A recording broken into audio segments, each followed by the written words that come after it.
নমস্কার বন্ধুরা, তোমাদের সকলকে জানাই স্বাগত আমাদের চ্যানেলে, অর্থাৎ হেসে খেলে হেসেলে। তাহলে চলো শুরু করে দিই আজকের রান্না পর্ব। আজকের রান্না মিক্স বিউলি। যেমনটা তোমরা কালকেই শুনেছ যে এই সপ্তাহটা ধরে ডালের রেসিপি দেখানো হবে, তো এই সপ্তাহের দ্বিতীয় দিনে নিয়ে এসেছি একটি সুস্বাদু ও ভীষণ হেলদি ডালের রেসিপি। তাহলে চলো, নাম তো বলেই দিলাম, আরেকবার বলে দিচ্ছি, আজকের ডাল মিক্স বিউলি। কিভাবে কি হবে দেখে নাও। তবে তার আগে তাদের উদ্দেশ্যে কিছু বলতে চাই যারা এই চ্যানেলে প্রথমবার এসেছো।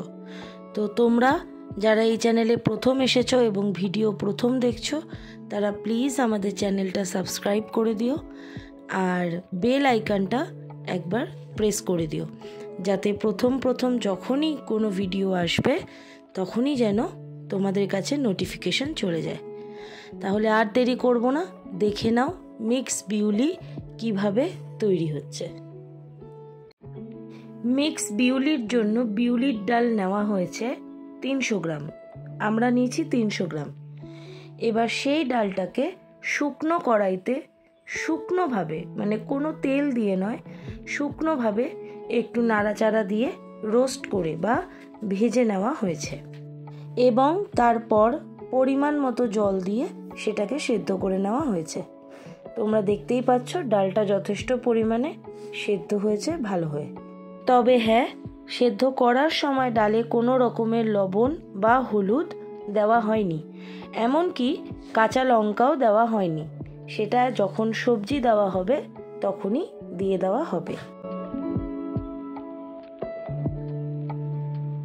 সবজিতে আমরা কি কি নিয়ে নিয়েছি সেটা এবার তোমাদের দেখিয়ে দিই। আমরা নিয়েছি ফুলকপি, বেগুন, কাঁচা লঙ্কা, শিম, মটরশুঁটি। এবার এখানে কথা হচ্ছে তোমাদের ইচ্ছে অনুযায়ী তোমরা সবজি নেবে। আমরা এগুলো নিয়েছি, তোমরা চাইলে আরও অনেক কিছু অ্যাড করতে পারো, আবার যা নিয়েছি তার মধ্যে থেকে কিছু বাদও দিতে পারো, সেটা সম্পূর্ণ তোমাদের ওপর। মশলায় যাবে প্রথমেই সেটা হচ্ছে ফোড়নে শুকনো লঙ্কা আর সাদা জিরে, তারপর যাচ্ছে হলুদ, আর এই যে ভাজা মশলাটা দেখছো এই ভাজা মশলার গুঁড়োটাও যাবে। এই ভাজা মশলাটা হয়তো তোমরা অনেকেই চেনো, কারণ আগে অনেক রান্নাতে এই ভাজা মশলা আমরা দিয়েছি। এই ভাজা মশলাটা তৈরি হয়েছে 2-4 দানা এলাচ দিয়ে, মানে গোটা এলাচ দিয়ে 2-4টে, আর গোটা মৌরি, গোটা জিরে আর গোটা ধনে, এই সবগুলোকে শুকনো কড়াইতে ভালো করে রোস্ট করে সেটাকে গুঁড়ো করে নেওয়া হয়েছে। সাথে নিয়েছি গ্রেট করে নেওয়া আদা, মানে একটু থেতো করে নেওয়া বা কিছুতে বেটে নেওয়া বলতে পারো, সেই আদা পরিমাণ মতো। আর যাবে হচ্ছে হিং।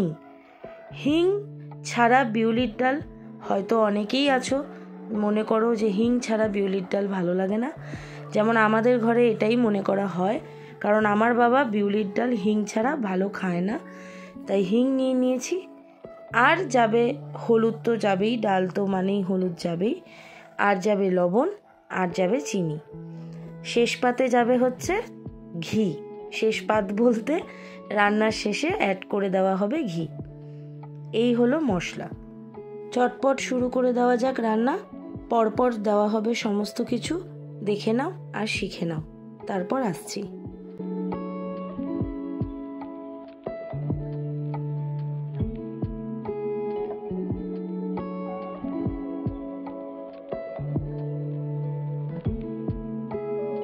মশলার এইটুকু জায়গাটা আমি একটু বলে দিই। সমস্ত সবজি দিয়ে দেওয়ার পর দিয়ে দেওয়া হলো হলুদ আর লবণ।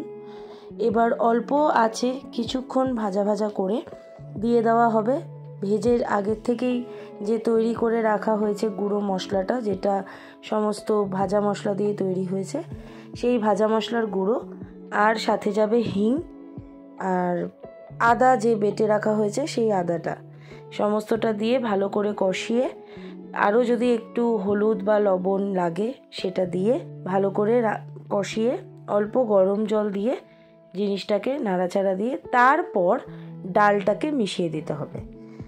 তো ডালটা কখন দিতে হবে সে জায়গাটা ভালো করে তোমরা দেখে নিও।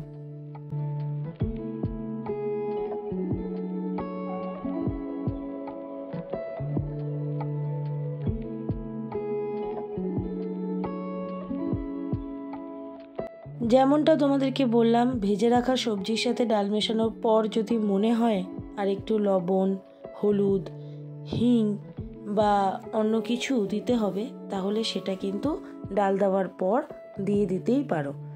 আর ডাল দেওয়ার পর মেশাবে চিনি, দিয়ে ভালো করে নাড়াচাড়া দেবে, যাতে বিউলির ডাল কিন্তু নিচে লেগে যায় কড়াই বা যেটাতে রান্না হচ্ছে সেই পাত্রে, তো সেই লেগে যেন না ধরে সেই দিকটাও খেয়াল রাখতে হবে। সমস্ত কিছু দেওয়া হয়ে গেছে, এবার একটু সময় দিতে হবে ডালটা ফুটতে দেওয়ার।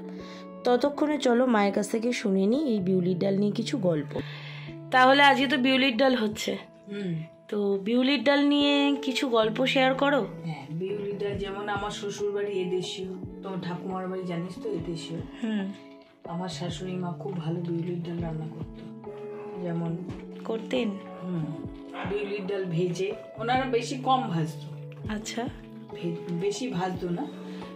বিউলির ডাল কি করতো, সেদ্ধ করে তারপরে মৌরি বাটা, আদা বাটা, আচ্ছা মৌরি বেটে দিত, কাঁচা মৌরি বেটে দিত, আর অল্প সাদা জিরে, মৌরি, শুকনো লঙ্কা ফোড়নে দিত। মৌরিটা একটু বেশি ফোড়ন দিত, আর হিং নামানোর যখন মশলা কষাতো তখন হিং দিত। আমরা যেমন সবজি দিয়ে খেতাম, ওনারা সবজি দিয়ে না, আবার একসময় চিংড়ি মাছ দিয়েও করতো এরকম ভাবে। কিন্তু চিংড়ি মাছ দিয়ে তো দোয়ামা করতো। দোয়ামা তো করতো, দোয়ামার রান্নার এটা তো আলাদা ছিল। আমার মা করতো কি আদা বাটা, জিরা বাটা দিত, এরা তো মৌরি বাটা, আদা বাটা দিত। আচ্ছা আচ্ছা, এরা মৌরি বাটা, মৌরি ফোড়ন এসব দিত, হিং দিত। আমার মারা আবার হিং দিত না, আমার মারা আবার ওই জিরা বাটা, আদা বাটা, জিরা ফোড়ন, শুকনো লঙ্কা ফোড়ন, তেজপাতা ফোড়ন দিয়ে মা ডাল করতো। চিংড়ি মাছ দিয়ে, চিংড়ি মাছটা ভেজে নিত, আর জিরা আদা বাটা দিয়ে মশলা দিয়ে কষাতো চিংড়ি মাছটা, তারপরে ডালটা ঢেলে দিত। ফুটে আসার আগে মা আটা গুলিয়ে দিত। বিউলির ডাল তো এমনি থকথকে হয় না, সামান্য দিত একটু, ওইটা আমার মার অভ্যাস ছিল। আর ঠামু করতো, আমার শাশুড়ি মা করতো আদা বাটা, মৌরি বাটা, কাঁচা মৌরি বাটা, আর মৌরি আর সাদা জিরে অল্প, আর শুকনো লঙ্কা ফোড়ন দিত। আর ফোড়নের সময় যখন মশলা দিত তখন হিংটা দিয়ে দিত। ওনাদের ডালটা অন্যরকম টেস্ট। ডাল আর আলু পোস্ত আর গুড়ি গুড়ি মুসুরির ডালের বড়ি ভাজা, সিগনেচার ডিশ। হ্যাঁ, আর বেগুন ভাজা, গোল গোল গোল গোল বেগুন ভাজা খেতই মাছ। বিউলির ডাল। গল্প শেষ হওয়ার প্রায় 2 মিনিট পর রান্নাটাও আজকে শেষ হয়ে গেল। আর শেষ পাতে ঘি বলেইছিলাম, তো ডালের শেষে ঘিও মা মিশিয়ে দিল।